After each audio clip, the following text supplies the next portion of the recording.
behind me. It's totally fine. 100%. Yeah, right.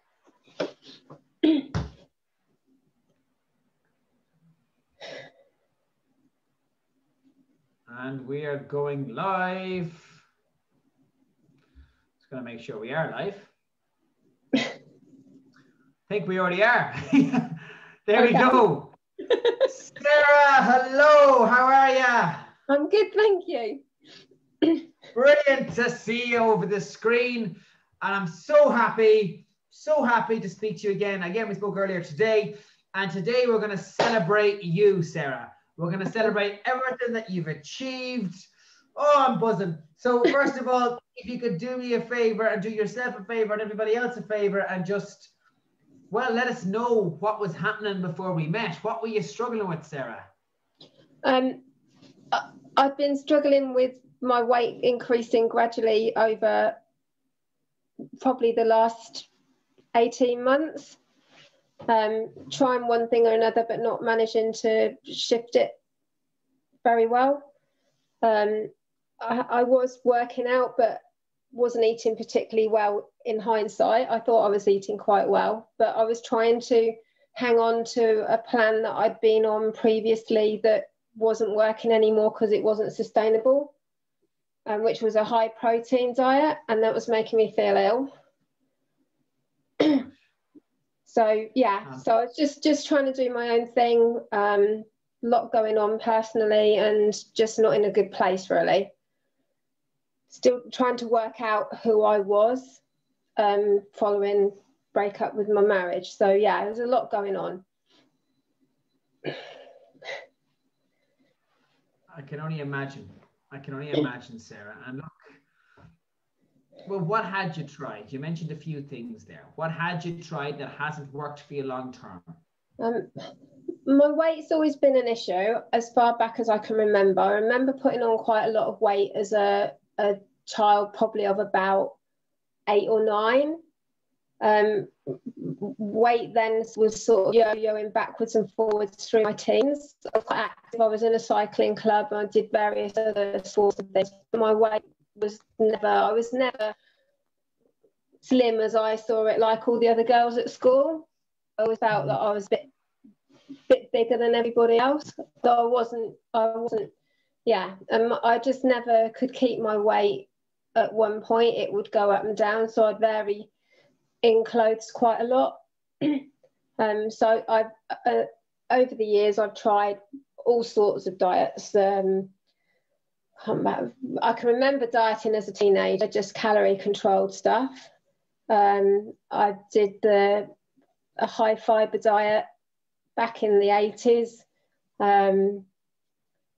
I've done the hip and thigh diet, Rosemary Colony, I think, long time ago. I did a Fit for Life program, which was it's a food combination program.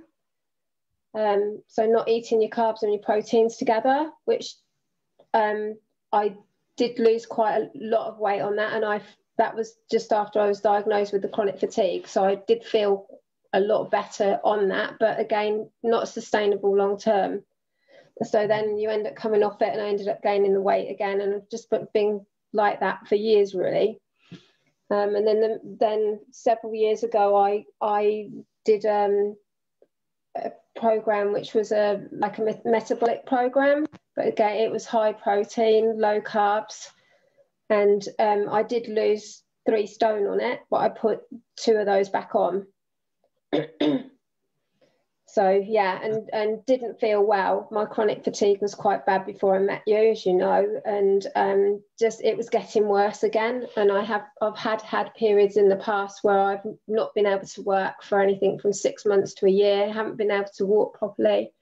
Have had a lot of symptoms similar to MS, and in chronic pain all the time.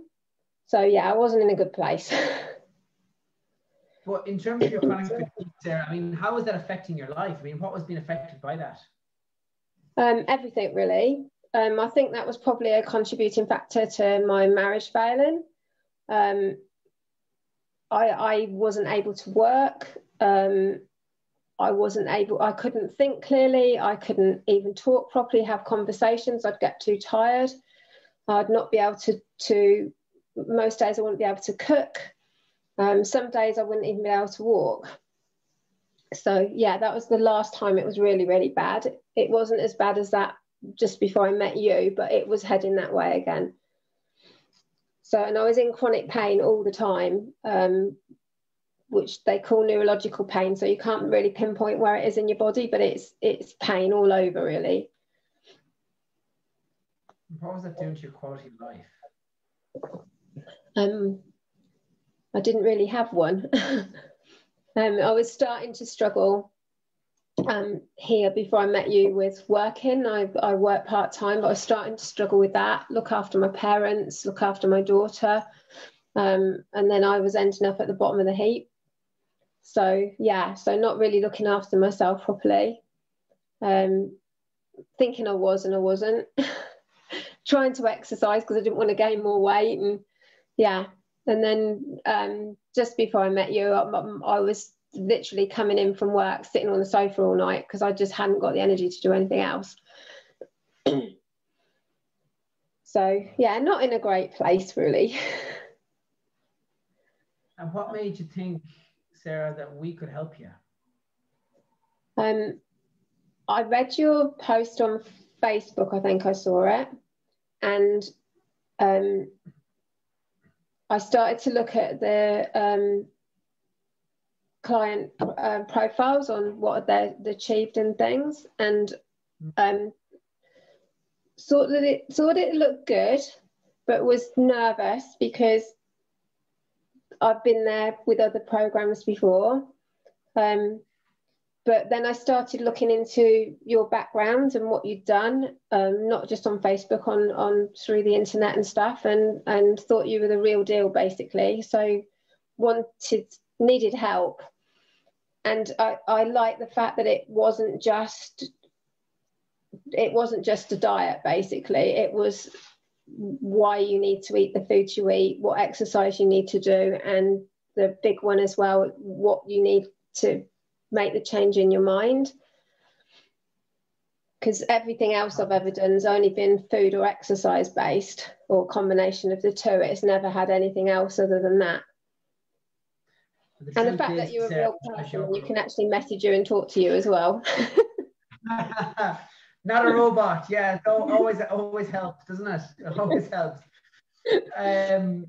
Oh, Sarah, but and the thing is, when we just try and fix something with nutrition and training, and you don't teach someone the strategies on how you can actually implement the information, you don't teach someone how to overcome psychological barriers, well, you're setting someone up to fail, because it's about as useful as telling someone having a panic attack to just calm down. It doesn't actually do anything to give someone a meal plan, but not teach them how to change their behaviors. Does that make sense?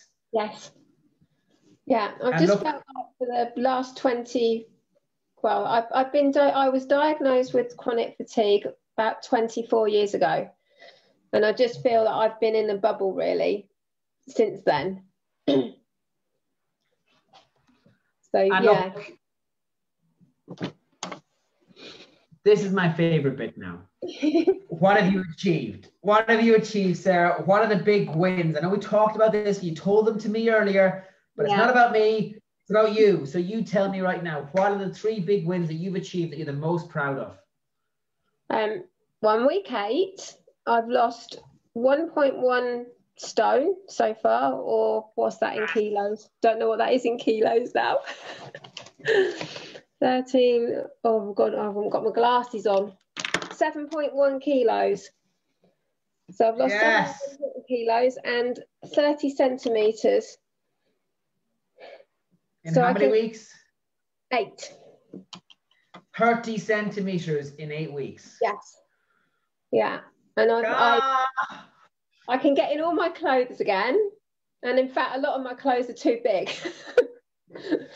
So yeah. And I'm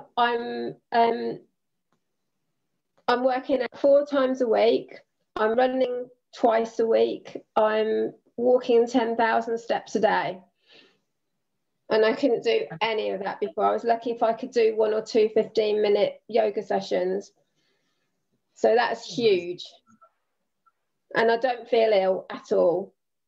I've got so much energy. I'm literally buzzing most of the time. So what, fatigue is gone? I haven't got any fatigue at the moment. I get tired, but it's normal tiredness. It's not the chronic fatigue tiredness, which is a big difference. So by the end of the day, depending what I've been doing, yeah, I am tired and I'll sit down for an hour and watch the telly and then go to bed. But yeah. But that's what I'm talking about, like that, because that is going to impact everything. Your energy, your fatigue, that holds you back from everything in life. And if we can address that, Sarah, it's just, well, let me push you out of your comfort zone right now. What are you going to do? What are you going to achieve, Sarah? What are you going to achieve? What are you going to do to push you out of your comfort zone with all of this newfound energy? Next year, I'm going to compete in a sprint triathlon. And this is being recorded. That's written in concrete now. I'm holding you to that. A sprint triathlon. And if I said that to you 10 weeks ago, if I said to you when we first met that you would be not considering committing to do that, what would you said? You're an idiot. Oh, I love it. And look, Sarah, what makes you think it's sustainable? Why do you feel what you're doing right now is for the long term? Because I've never felt this way since I was diagnosed for this amount of weeks doing this amount of exercise. So yeah, so there's no reason that I can see why it shouldn't continue. If I can keep learning and growing and developing and understanding what's happening, then I don't see why there should be a big change. Because my body's obviously happy doing it, otherwise it wouldn't do it. 100%. And if you enjoy it and you're seeing results, can you think of any reasons as to why you give it up? No, I've had chips twice this week. Yes. Healthy chips, but chips. Yeah, I've never eaten chips twice in a week in my life. It's okay to have balance because life is too short. Jesus Christ, life is too short for chicken and broccoli. We need to make sure that we have flavor. Myself and Babs are going to have a Thai takeaway tonight. You know, we have these special occasions as well. And Sarah, you're just a different woman. You're just a different woman. You're absolutely glowing. I mean, you're completely glowing, Sarah. And look, I actually spoke to someone today who reminds me a lot about you as well, of you when we first spoke. And she's a little bit nervous. She's got a little self-doubt. And she doesn't doubt me, doesn't doubt us or the team and what we do. She's just doubting herself. And that's more common than you might think, Sarah. It's more common than you might think. So, well, what would you say to her? What would you say to anybody who knows what we do works, but are just having a little bit of self-doubt in themselves? What have you got to lose, really? Just get out of your comfort zone and go for it, because what have you got to lose? You can only go forward, you can't go backwards. So yeah, I mean, I'm doing stuff that I've never done before. I'm getting up at 6 o'clock every morning. I used to hate getting up for horse shows with my daughter at 6 o'clock in the morning. Used to loathe it. But now I'm coming down, I'm doing my meditation, I'm doing my affirmations, I'm doing my reading. I don't work out straight away in the mornings because my routine doesn't allow for it, because I have to take my daughter to school, but I work out when I come back. I used to hate working out in the mornings from my army days, because they used to make us work out before breakfast, and it was horrible because you used to feel so sick. But yeah, I love working out in the mornings now. So that's a big change, because when I started on the program, the first 2 weeks I was working out in the afternoon. And then I discovered I've got all this energy in the morning. So yeah, work out in the morning. But you've all this energy. Yeah, you've got nothing to lose. If you really, really want to make a change, just go for it. Trust these guys and just have have faith that you can do it, because there'll be other stuff in your life that you've done previously that you didn't think you could do. You've got to draw on that and just move forward. Oh God, Sarah, you're just beaming with self-belief. You really are. I'm shaking. God, you don't come across nervous at all. See, you don't. But like, Sarah's getting up at 6 a.m. in the morning. She's training 4 days a week. She's running twice a week. And guys, obviously, not everybody has to do all of that. You know, like Sarah is like, you're right, throw it at me, I'm going for it. We can do it on literally half that if we decide to, if we want to. But what seems scary now, what you'll notice becomes the norm. And when you start to normalize things, well, Sarah, when you start to normalize things, it just becomes your day-to-day, like brushing your teeth. I didn't start on 10,000 steps. I started on 5,000 steps, and then I just increased it by 1,000 a week and built up to 10,000. So I've only been on 10,000 for the last 2 weeks, and my runs I do on 2 days the same as my workout because I'm already warmed up. So I then go for a run at the end of my workout and then come back and cool down. So it's not an extra 2 days exercise. Sarah, you're just can't stop staring at you because you're a different woman. You're a different woman in comparison to what you already spoke to Josh 2 months ago. Like, you're just completely different. A completely different woman. And well, look, you've made my night, and you push yourself out of your own comfort zone by hopping on here in a group with 7,000 people, and you're literally sharing your success. If I said that to you 2 months ago, what would you have said? I don't think so. You know what? You should be so proud of yourself, Sarah. You really, really should. And from the bottom of my heart, I want to celebrate you and celebrate everything that you've achieved, and just keep striving. And now obviously we're going into elite, and now obviously we're going into preparing you for this sprint triathlon. Yeah. And you watch the space, guys. This woman's only getting started. She's only getting started. For those that don't know, it's 5K running, 20K bike ride, and 600 meters swimming, I think, which is 15 lengths of Olympic pool. And I'm running 2K at the moment, so that's a bit of a stretch, but we'll get there. There ain't no chance in hell you're not going to get there. Over my dead body, Sarah, you hear me? And all of the team's dead bodies that you're not going to get there. And certainly over yours. Well, look, Sarah, you've brightened up my evening. Thank you for being so open and honest. Thank you for being who you are. Thank you for having the courage to not just change your own life, but to come on here and celebrate everything that you've achieved to date. Okay. I'm so proud. Thank you very much. Not at all. Sarah, have a cracking night. Thank you. Bye. All the best. Bye-bye. Bye-bye.